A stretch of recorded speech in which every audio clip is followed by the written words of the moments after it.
Oh my gosh. Someone said, I got called into a meeting with HR for posting. As a Jew, I feel like you are acting very Jewishly. These people are crazy. That's so funny. Oh, my coffee is so strong. I wonder if I blow bubbles in it, if it'll mix it up better.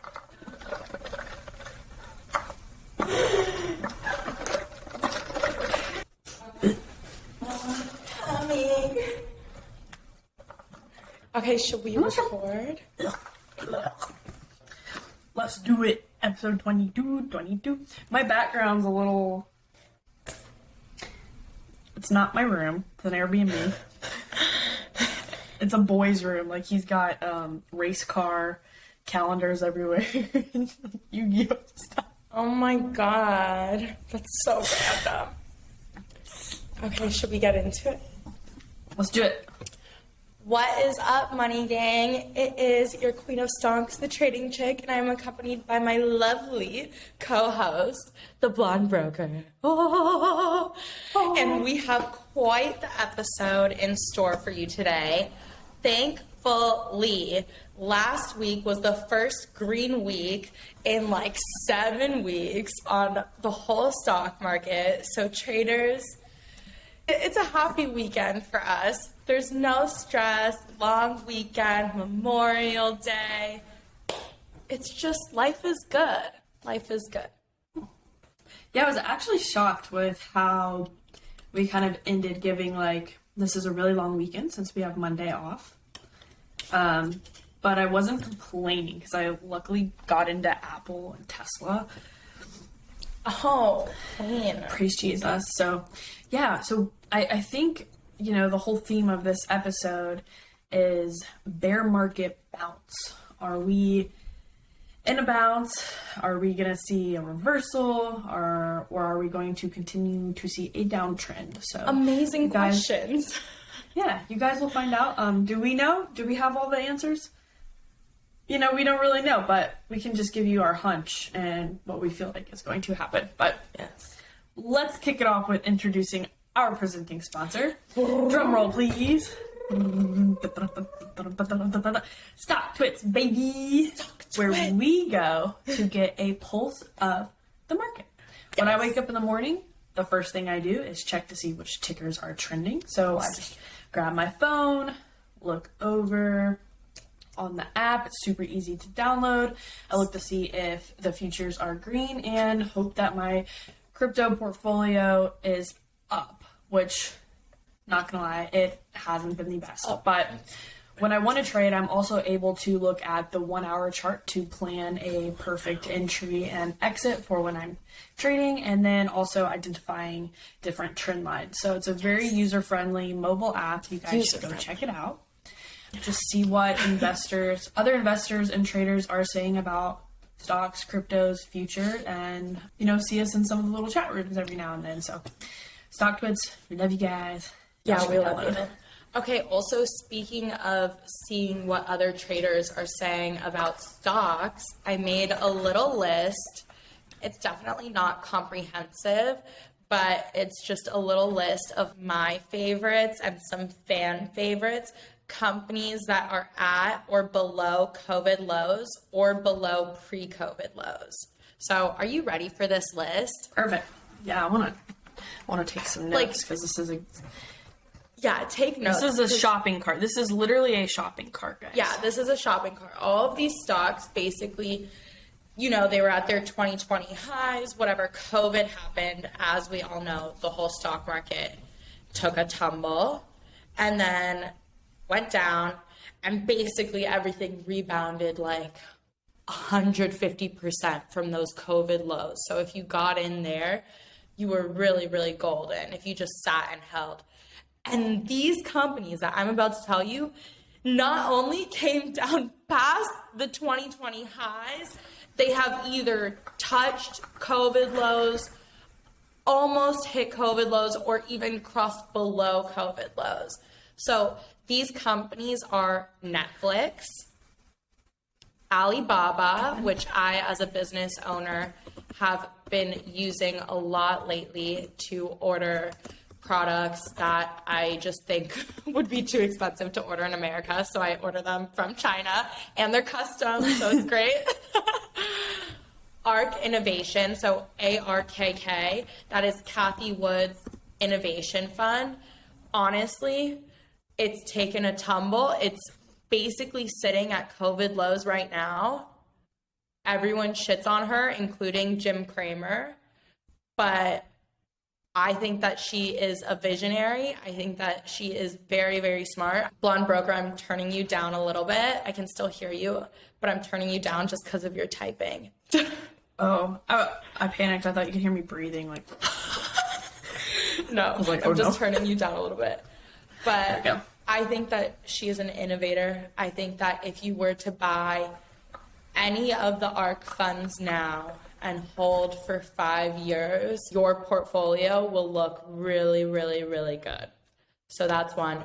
Shopify. That is what individual solo entrepreneurs are using in order to run their online businesses. So any Instagram ad that you see asking you to buy a candle with crystals in it or a face roller, all of that is powered through Shopify. Pinterest, we all know. Desktop Metal, 3D printing. They acquired X1 sometime in 2021. I don't know the exact date. And they acquired that company itself for $500 million. And Desktop Metal's market cap in total is now less than $500 million. So is it a steal? Is it a shitty company? Who knows? If you're bullish on the future of 3D printing, maybe that's a good buy. Hims, which is a telehealth company that's fire at marketing. Peloton, I swear after Big in Sex and the City reboot died because he was riding a Peloton, the stock price was never the same. So I feel like Peloton is low-key Wait, cursed. what? Wait, what? He dies? Yeah, Carrie's husband, Big, he died the first episode. Also, spoiler alert, sorry. But he died the first episode of the Sex and the City reboot because he was on the Peloton, like, going hard, and then he had a heart attack and died. And then the stock price just, like, tanked. Oh, well, I'm just on season 1 of Sex and the City of the originals. That just ruined the whole damn show. No, it doesn't ruin it. The whole show is so good. It's a reboot. I'm gonna continue to watch it. Anyway, They had to kill him off like that? I guess. I don't know. But maybe there were some macro factors involved towards Peloton's demise, but I'm going to blame it on Sex and the City. Okay. That's hilarious. Another one, which is Gergavin's favorite, is Intel. Intel is at pre-COVID levels. And that is, according to Gergavin and also myself, it's a buy. But Gergavin. Uber, which honestly, now that there's work from home and so many people are adopting a nomadic lifestyle and all of that stuff, I'm more bullish on Uber now than I was even pre-COVID, because you still have to get places and you still have to use an Uber when you're drunk or whatever. But on top of that, there's all of these people who are not buying cars. And I actually saw the other day that in NVIDIA earnings, their chips to automotive sales was down 8 or 10% year over year, which was not surprising to me at all, because I think that the purchasing of automobiles is going to decrease in the future. So Uber, Facebook, which is now Meta, they're introducing so much new technology that's supposed to guide us into Web3. I mean, I personally am not the hugest fan of Facebook, but I do use Instagram and I use WhatsApp, and Facebook advertising is supposedly the best. And now with this new metaverse thing, maybe it's good value. I don't know. Spotify, love Spotify. I use Spotify. I listened to our own podcast on Spotify. I listen to Call Her Daddy on Spotify. I listen to All In podcast on Spotify. I listen to everything on Spotify, all my music, everything. That is at pre-COVID lows. Bullish. Yeah, bullish. PayPal owns Venmo. I don't know how bullish I am on PayPal just overall, because I think it actually is not that great for creators and business owners, because if, say, a business owner gets paid by someone else for a product or a service, that someone else has 6 months to basically file a claim with PayPal and say, I want my money back. And then PayPal almost always gives the benefit of the doubt to the consumer, which ends up fucking the business owners. So I think a lot of people are turning away from PayPal. And then also on top of that, with crypto, I feel like crypto coming in on PayPal stuff is like my Doge wallet is basically Venmo for Dogecoin. So there's going to be a lot of more introductions on how to transfer your crypto in a quick and easy way. I feel like PayPal might potentially become obsolete. Square, which is now Block. Jack Dorsey, who was the CEO of Twitter, is now the CEO of Square. He is very bullish on blockchain, hence the name change, Block, and also very bullish just on the future of Web3 and crypto. So I'm actually really excited to see what Square has to come in the future. Penn, which is Penn National Gaming, there's a whole legalization thing for sports betting across the United States. They have a partnership with Barstool Sports. So I don't know. Is that bullish or not bullish? So I'm bullish. Barstool, and it's Penn, and it's gambling. So Everyone knows Barstool. yeah, it's money. Roku. I don't even know what Roku does, but I know it's always talked about. But that one's like at COVID lows. Isn't Roku kind of like a Fire Stick that you can plug into your TV? Dude, I don't even know what a Fire Stick is. Is that the Amazon thing? Yeah, it's kind of like Apple TV. So you get this Fire Stick and you can plug it into your TV, and I guess you can jailbreak it and get movies for a lot cheaper and watch certain channels. And I believe Roku is very similar. Well, that's cool. Yeah, so you can stream. Roku. It's just a brand that's streaming media content. Okay, now I know what it is. I know what Roku is. Yeah, whatever. That one's low. I think Snapchat is down in the shitter. I don't know. Are you an avid user of Snapchat? I personally am not. So I don't know if this is a buy or if it's a sell or if it's a do not touch. Didn't it run a little bit last week? I'm sure, but everything ran. Yeah, I really, really think we're going to run for a week or two and then we'll go back down. Keep going. Yeah, I think Bitcoin is going towards 20,000. I think it really wants 20,000. We could talk about that during our crypto corner. And then the last stock that I have on my list is DraftKings, and that one is also at COVID lows. That one is a sports betting stock as well. I mean, if you're bullish on people throwing their money away, which is apparently something that people do during a recession, they gamble more. I lost money yesterday at the casino. What'd you do? What'd you play? I played roulette, which I love roulette, and like no strategy. I just like There's no could be control. bullshit. I have this like really good gut instinct when it's gonna be red or black, and usually my gut's right, but yesterday was not fucking right, and lost money. And I was like, "What am I doing? This is like the worst time to be just throwing away cash. Like you should be stacking cash." But no, that's a great list. I'm actually gonna look at DraftKings on Monday. Did I say Palantir? Oh no, you know why I didn't say Palantir? No.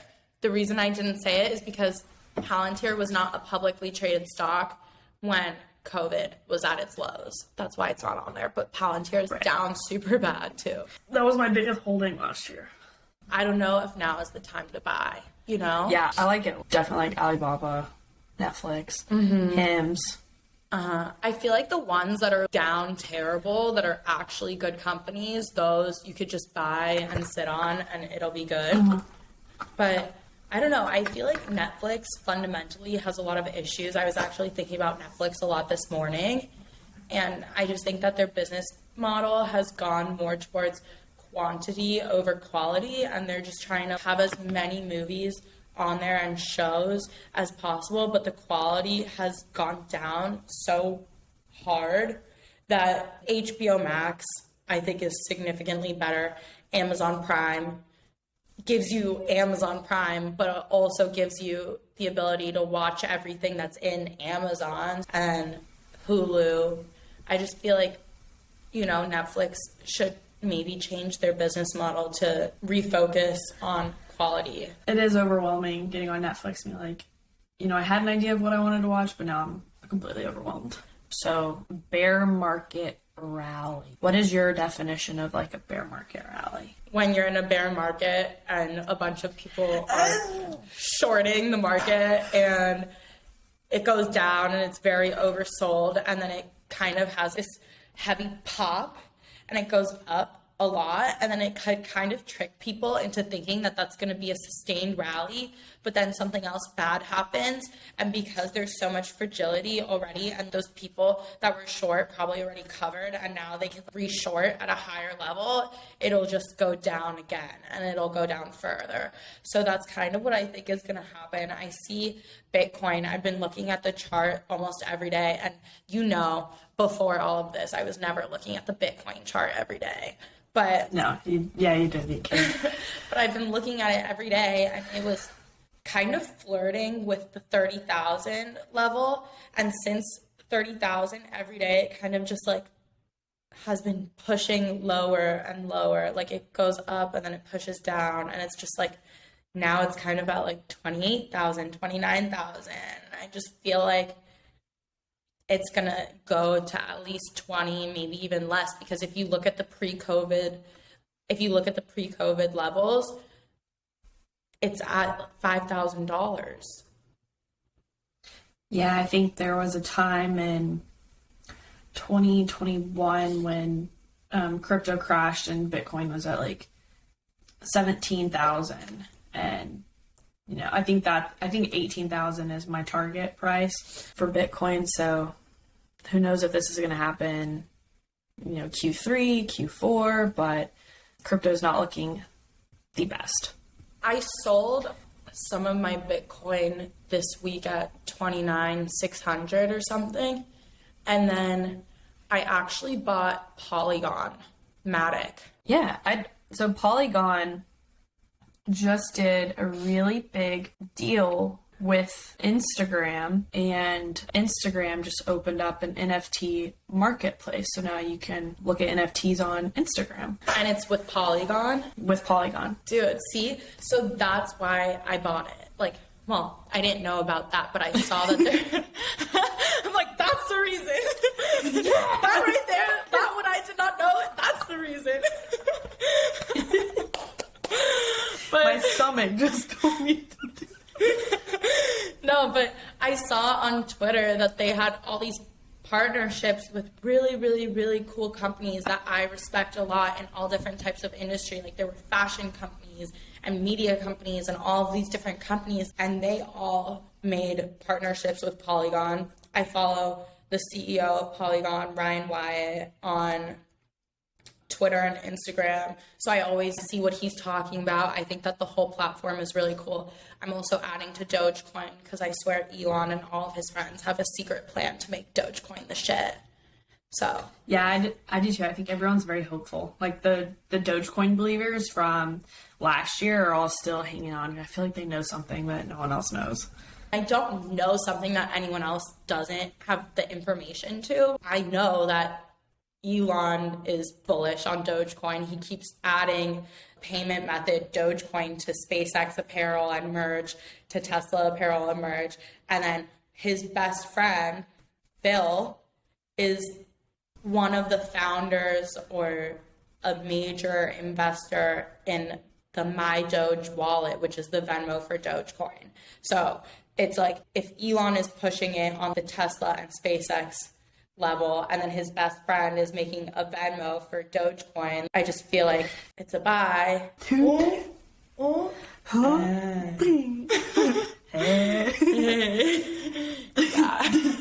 Yeah, Ryan Wyatt is impressive overall. He's Forbes 30 under 30. He used to be really big into esports and the gaming community. I think he was a professional gamer at some point and streamer. And so he's got the entire video game crew and community behind him, and tons of subscribers on YouTube. So he's very, very well versed in the space and influential. Has really brought a lot to Polygon, and this is, another reason why I think we should really be paying attention to Polygon in the future. Correct me if I'm wrong, but Polygon, the way that it works is that it's on the Ethereum blockchain. It's built on the Ethereum blockchain, right?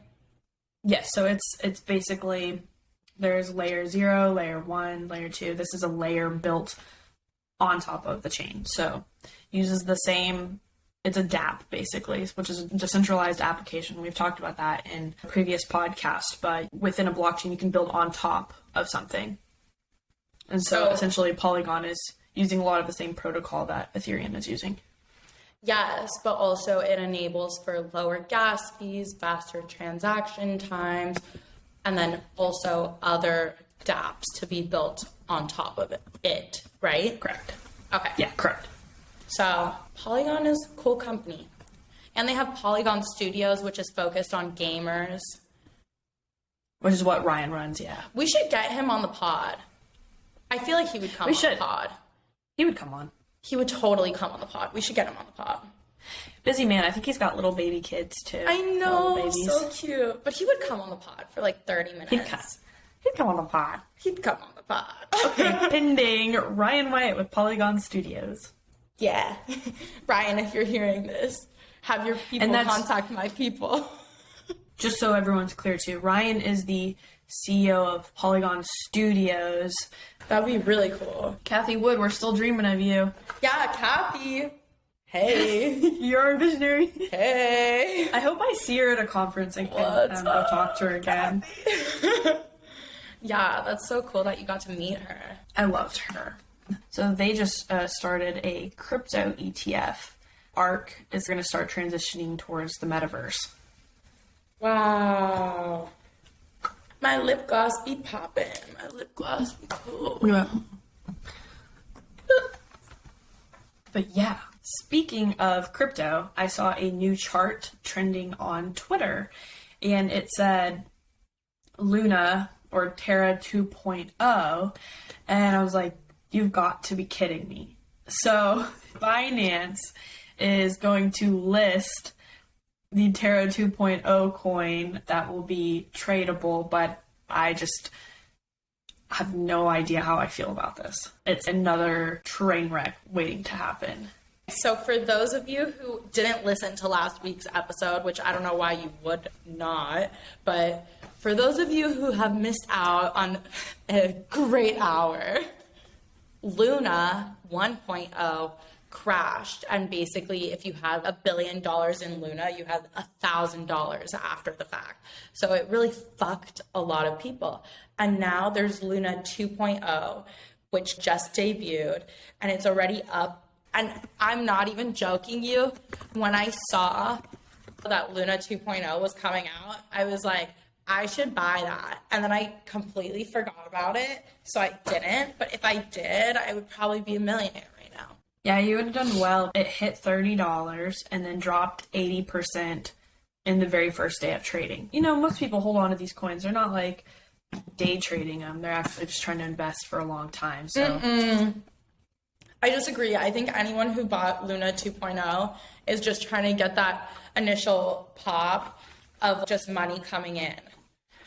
I mean, it's sketch. It's completely sketch. Yeah, I think anyone buying that right now is just trying to scheme somewhere. It's a second. Terra got its second life. So it's like, there's like someone in a grave, dead, deceased, comes to life, and you're like, yeah, I'm gonna invest in that man that is dead for a reason. Like,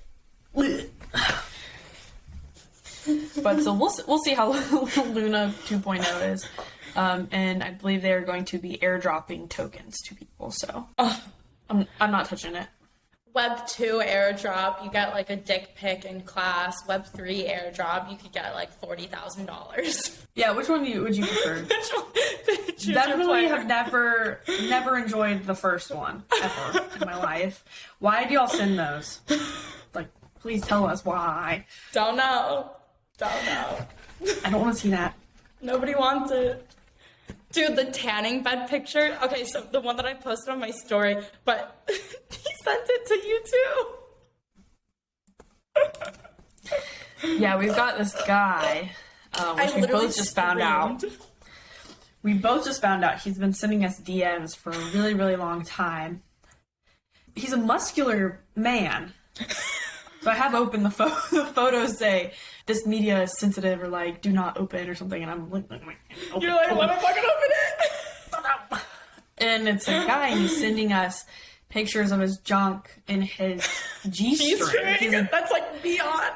Yeah, she starts posting about it, and I was like, look at the picture above in your DMs. And she does. See it. I just don't. He's laying on his stomach, and you can see his G-string and the tanning bed in his butt cheeks. And it's him doing like a back shot, and then he flips over in the tanning bed so you can see. Dadass. Also, should we take a quick break? I think I need a snack. Yeah, you need a snack. I'm like hungover. I think I need to. Tired. I need to poo. I just drank a bunch of coffee. Oh my god. What'd you get? I don't know, these like healthy crackers. Mm. But they're good. I'm ready to diet. I know. I try to, and then I'm like, why am I such a hungry girl?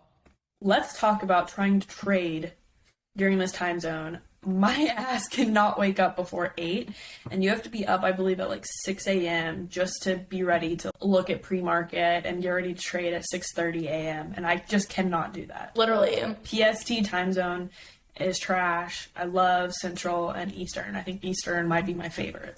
All of the traders that I follow on Twitter that are on California time, they're actually psychos. They like love it. They're always like, California time is the best time. I'm like, bitch, you're waking up at 5:30 in the morning to like trade at 6:30.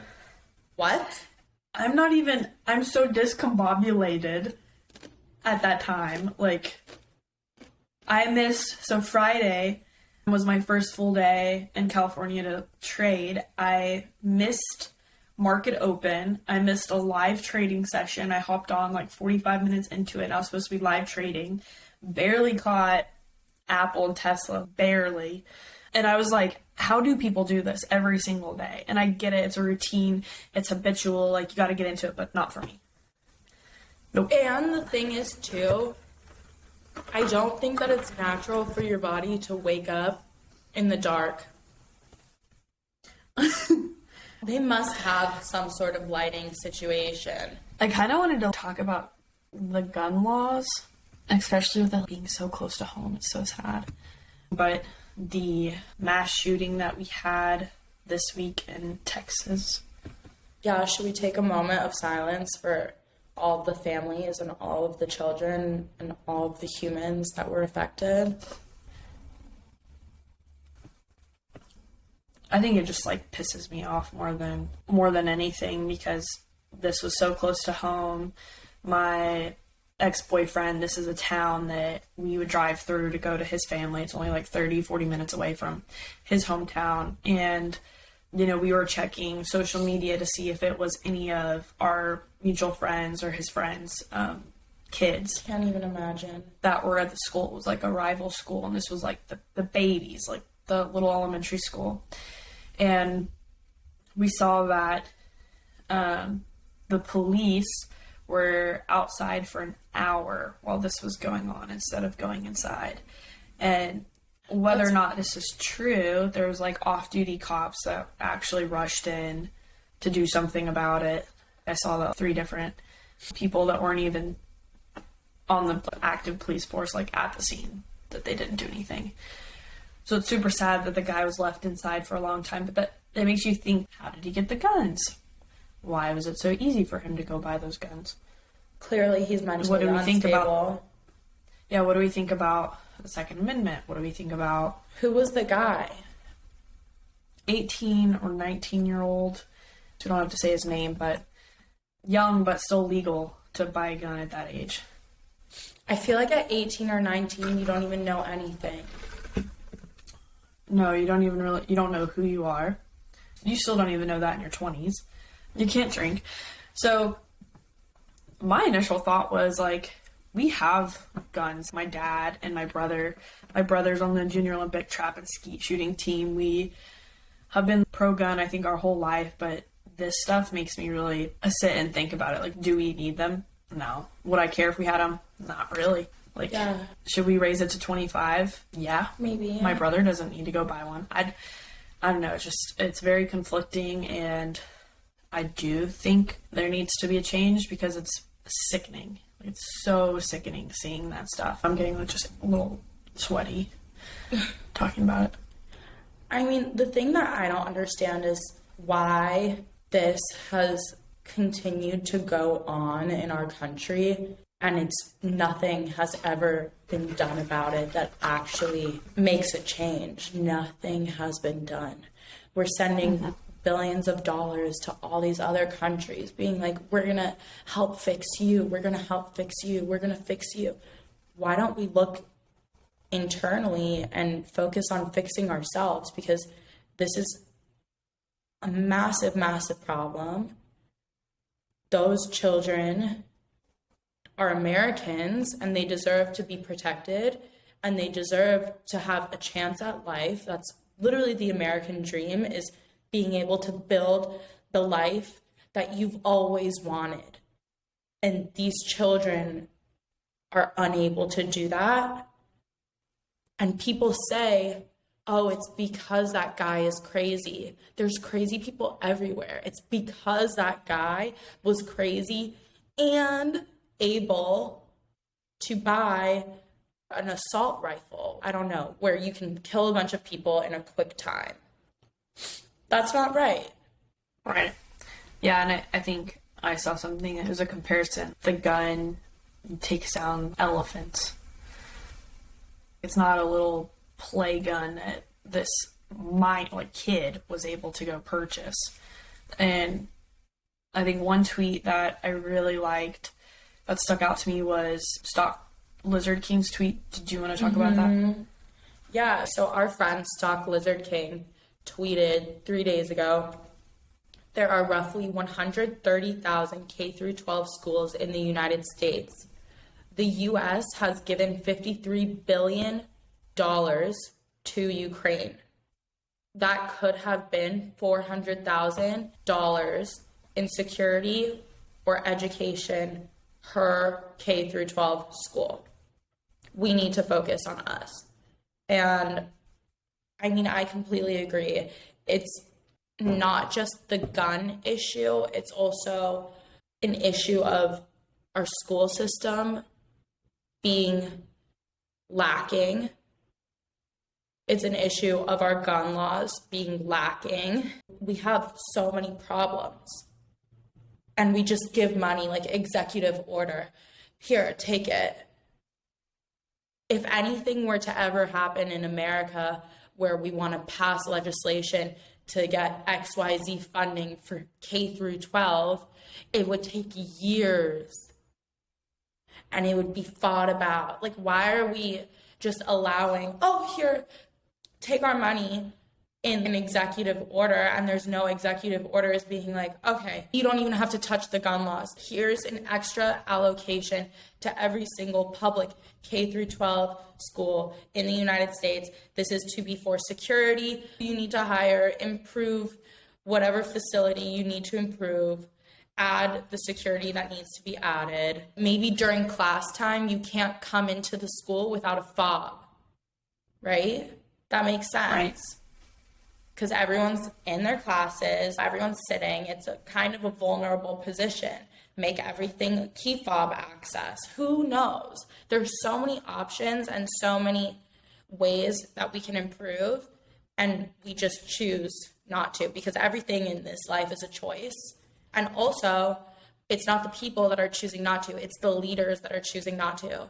And when I first saw this, the first thing I thought about was, if the United States was a DAO this would be a very easy problem to solve because the people would speak their minds, the people would vote, and it is what it is. But instead, our senators and other former political figures are at national rifle conventions. Yeah. Right after the incident. They use it as a way to get ahead politically. And they use it as, oh, I want to be the Republican Senate chair, whatever, NRA. Yes, give me $2 million for my campaign and I'll vote in your favor. Like, that's not the way that our country should be run. I agree. It's upsetting. Yeah. And why it bothers me, like, we're talking about it, but people that actually have influence and power aren't. They're quiet. Yeah, I don't know what the problem is. And I think part of the reason why people are quiet is just because it's happened so many times that it's almost like we're desensitized to it. Like, this is our normal. That's fucked up. Like, we're used to this. That's fucked up. We shouldn't be used to this. This is terror. Yeah, who knows? The future Elon Musk could have been in that classroom. No one would know. Those are babies that didn't even get a chance. I saw a tweet that it's like the people who are pro-life in regards to abortion laws are essentially pro-death in regards to gun laws. Gun laws, yeah. And I also saw another thing. Someone commented replying to something that I tweeted, and he said something along the lines of, it's not a gun issue. It's a human issue. People are so mean to each other. People bully each other all the time. Like, I'm sorry. I personally think that being bullied helps show you how not to be, you know? The same way in the market, you have to lose in order to know how not to lose. Sometimes you just have to be bullied in order to be shown how not to behave. But just because people are bullies and because people are mean in this country doesn't mean that, like, oh yeah, people are so mean, let them have guns and be mean with their guns. Like, no, just be mean with your words and whatever. That people can get over. This kid, I guess his family said that he wasn't even bullied. Like, that wasn't even a case. Maybe he was the bully. Clearly. Yeah, it's freaking sad. I think, what was it, Ted Cruz, they were going to have a meeting this week, so we'll have to see if we'll stay up to date and see what happens. Yeah, I mean, I'm over it. I think the rest of us are over it. Most people are over it. Metal detectors, too. Like, I know there were some schools in Texas that I would go to when I was in high school for different track competitions and football games. We'd have to walk through a metal detector, and, like, that's okay. Like, I feel like if they're worried about, like, how they look, that it's, like, intimidating, maybe it should be intimidating. Maybe it's going to keep, like, the wrong people out. Maybe those should be at the entrances of the schools. And as Stock Blizzard King tweeted, clearly there was enough funding to provide that for the school. Just that little bit of extra security. I'm a big fan on the key fob. Like, have a bracelet. That's how my sister's school is. My sister's 17, and her high school, you have a bracelet which gives you access to every building. Yeah. Like, there's no reason that, like, you and I should be able to just walk into your sister's school. And I firmly believe that. Like, someone should better stop me. I mean, forget about whatever. You could have, like, chomos there, like, all these fucking weirdos. Like, people don't need access to a school that they're not attending or teaching at, period. What's a chomo? Child molester. Oh, I've never heard that. I don't know if I made up that term, but that's what I call it. Chomo, yeah, fuck them too. Chomo. Yeah. Like, why should random people have access to schools or kidnappers or whatever? Yeah, and I saw another tweet that Sandy Hook, they are old enough, they're at the age where their kids are the same age as the Uvalde kids. And now they have to also live in fear of their kids going through the same incident and trauma. And I saw tweets too that people were like, well, I think each teacher should like have a gun and be completely trained. I don't necessarily think that, because teachers do a lot as it is. I think maybe there should be an optional course if they want to for safety that they could go to, but maybe designate 2 or 3 teachers that volunteer to actually train for instances like this. Button. They could have a panic button under their desks, and if they hear something crazy, they click the panic button. It could be that if you're going to class, the doors automatically lock from the outside after 5 minutes that the class started, and you can't get in if you come 5 minutes late. But you can obviously exit because it'll just be one of those push things. Mm-hmm. So you could exit the room at any time, but you can't open the door. Like, there's so many simple kind of fixes, and have just bulletproof glass on the door. Like, there's so many things that can be done that aren't being done. Well, instead, the kids are having to cover themselves with their friend's blood to hide. Yeah, or like make the desks be like low-key bulletproof, and they could flip them over and hide behind it. There's a million different innovations that could happen to at least help, you know, that are aside from touching gun laws, because everyone's so freaky deaky about touching gun laws. Okay, so then do something else. Like, do something. Yeah, do something. Should we write a letter to Joe Biden? I'll fucking write a letter. I'll write a letter. Yeah, from 2 Girls, 1 Trade. Go fuck yourself. Yeah. Okay, I'm gonna write one today. Letter to Joe Biden from 2 Girls, 1 Trade. Food for thought. Yeah. Okay. Well, even though it's a sad note, should we end the episode in a positive manner? Yeah, of course we should. Okay. So we've got a lot of good content for everyone. I think this week I really want to post a video about trading options for everyone. So while we are in a little bit of a downtrend, you can still get some educational purpose out of it and keep studying, keep learning charting patterns. Don't give up. I think this is really huge right now, where we're going to see smart money come into play. I'm personally not going to day trade every day. I don't think you need to overtrade unless you're comfortable with shorting the market. Definitely watching crypto, watch ETFs, watch stocks, and take notes. Journal. Yes. You journal all the time. I do. I love journaling. But yeah, I also have a blog post about options on my thetradingchick.com. But yeah, follow us on Instagram, Twitter, at The Trading Chick, at The Blonde Broker, and theblondebroker.eth for Instagram. And then definitely please subscribe to our YouTube. It helps us so much. And give us 5 stars on Spotify, 5 stars everywhere. Follow our podcast Twitter, and we love you. Yes, YouTube channel as well. Go like all of our videos. We have a TikTok that we like to post little minute clips. We'll take segments from these podcasts and post those weekly.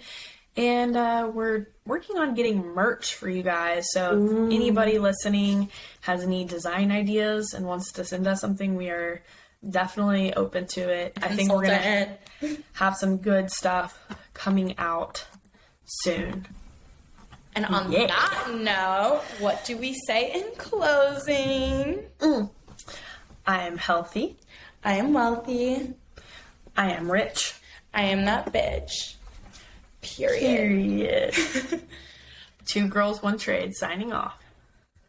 Sayonara. Love you. Have a good week, everyone.